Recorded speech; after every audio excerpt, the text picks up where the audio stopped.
Hello there. It's Melanie Benson here, your Amplifier Success community leader. I've got a friend with me today. Actually, she's so much more than a friend, Deb Coman. And we are going to be talking a little bit about the GDPR compliance. Oh my God, it probably sounds so technical, but I'm pretty sure you've heard about it. You've gotten at least 17 emails about it, and you're probably either already on top of it or wondering what the heck to do to get on top of it. So, welcome to one of our Amplifier Success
exclusive training sessions.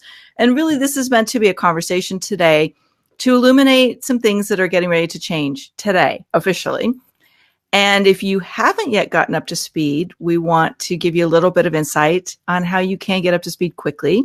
But if you are already moving and grooving here, working, probably want to look down the line a little bit and realize that if we're using email to market to our community, to our clients, to prospects, I think things are radically going to shift. And in a way, it's good, but it's also going to need some adjusting if you want to stay on top of it, as well as maybe looking at some new tools. So we'll also share with you how you can get more connected to the right information here as part of this group to stay abreast. So Deb, thanks so much for jumping up today or jumping on it, jumping in, saying yes. Deb and I also, even though she's part of the lab, we've been colleagues and friends for quite some time. We both support Women's Speakers Association on the executive team there. And so Deb's been really steadfastly behind the scenes, trying to help all of us stay up to speed. And you're so good at all this research, Deb. So thanks for bringing all this knowledge you've been gathering to us. Oh, you're so welcome. Thanks so much for asking. Yeah. Well, let's just kind of get everybody up to speed. If for some reason you haven't heard about the GDPR and the new privacy compliance needs, can you maybe just give us a little background on what's happening today, as a matter of fact?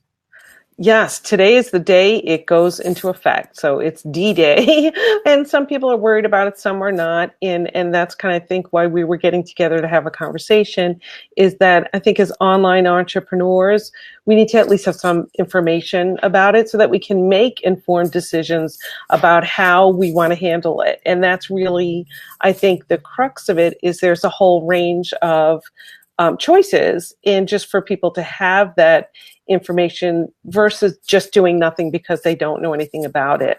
So, it's the general data protection regulations, and it's primarily around countries in the European Union and those who do business with people in those countries. Right. So for many of us, that's us. Yeah. I'm going to just real quick let Tracy know. She's trying to figure out how to see us. And apparently, if you might need to refresh your screen. Oh, me? So let me just let me do that. Let's make sure everybody's able to see us okay. All right. thank you for giving us a little bit of background there on what's going on. I think one of the things that's, whoops, and we just somehow lost Deb, so I'm going to bring her back. So I think one of the things we have to remember is that what this deadline is today is a time to get everybody, especially those who serve the EU part of the world, get them kind of on notice to be compliant. And I think that we're all going to find that there's layers that we don't understand yet that we're going to have to learn and or keep adjusting. But as of today, Deb, what do you think is the most important thing that somebody get done to be compliant with EU? For me, I chose the piece about getting my policies in place, and primarily it's around the privacy policy that we have, and that it be updated with GDPR compliant language. And basically it's all around collecting, processing, and storing data related to people in the European Union countries. Right. So that was my first action. I would say, I'll back it up and say my first action was to become a little more educated about what it all meant so that I could make some decisions. I really wasn't sure. So first I did that, and then I took the decision to get my privacy policy updated and on the website. That's step one for most of us. Yeah. So here's what we did on our end. And I'm a little embarrassed because we used to be really on top of this. I discovered somehow when our new websites went up and change of team and all that, all of our privacy notices were not on our site. So we literally went through it with a fine tooth comb and created a standard privacy statement, as well as we updated our cookie notices and all of that, and linked everything back up. So I think it's all done by now. If not, it will be by Monday or Tuesday. So that's one of the things. I know it's a lot of work, but super important, whether or not the GDPR is here or not. We always want to be communicating to the people enrolling in our offerings what our privacy agreements are with them. It does help with opt-ins usually. Now, here's the big piece that I understand, and we're going to use that language a lot. I understand it to be this way because Deb and I are not lawyers. All we're doing is interpreting a lot of information. And for me, I'm relying on my team to help us be compliant. So one of the big things is what happens when you collect somebody's email and opt in, and they opt into your list going forward. So do you want to tackle that one, Deb? Sure, I will. So the interesting thing, or one of the wrinkles, is a person is not in the EU, or our business itself is not. If we were following many of us, when someone opted into anything, we would add them to our email list, and we would probably give them notice along the way that that was what was happening, and it was also somewhat common practice. Now, after the GDPR went into effect, that is not acceptable when it comes to someone in the EU opting in for a specific opt-in. And again, at least this is the interpretation based on the resources I've used.